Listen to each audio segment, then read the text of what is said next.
इस कहानी को केवल इतिहास समझकर मत टालिएगा। आज मैं आपको सम्राट नागभट्ट की एक ऐसी कहानी सुनाने जा रहा हूँ जो केवल इतिहास नहीं बल्कि वर्तमान के लिए भी एक महत्वपूर्ण सीख छिपाए हुए है। 711 ईस्वी में अरब सेनापति मोहम्मद बिन कासिम ने सिंध विजय प्राप्त। इसके बाद अरब आक्रमणकारियों ने कन्नौज की सीमाओं की ओर बढ़ने के कई प्रयास किए, लेकिन हर बार हारे। कई दशकों बाद पश्चिम से फिर एक विशाल अरब सेना कन्नौज की ओर बढ़ी।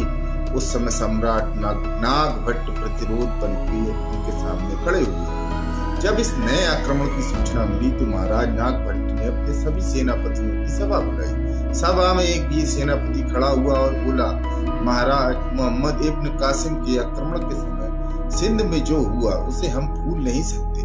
शत्रु युद्ध के नियम नहीं मानता, वह नगर जलाता है, निर्दोषों का रक्त बहाता है और बच्चों तक को नहीं छोड़ता, मार देता है या गुलाम बना लेता है।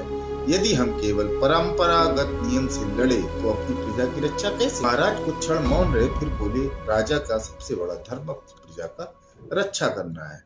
महाराज को सेनापति की बात समझ में आ चुकी। युद्ध की नई रणनीति बनाई गई। जब अरब सेना सीमा पर पहुंची तो उसे विश्वास था कि कन्नौज की सेना रात में आक्रमण नहीं करेगी। आधी रात को नागभट्ट की सेना उस वीर सेनापति बिजली की तरह शत्रु पर टूट पड़ी। चारों ओर हाहाकार मच गया। भोर होने तक आक्रमणकारी सेना बुरी तरह टूट चुकी थी। जो बचे वे पीछे हटने लगे और महाराज नागभट्ट ने उनका पीछा कर उन्हें भी खत्म कर दिया। इतिहास बताता है कि सदियों तक अरब फिर कन्नौज तक नहीं आए। इस कथा का संदेश वही है जो विदुर नीति में कहा गया है, शठे शाठ्यम चराचरे, अर्थात जो छल और अत्याचार से काम ले उसे उसी की भाषा में उत्तर देना भी कभी कभी धर्म की रक्षा का मार्ग बन जाता है।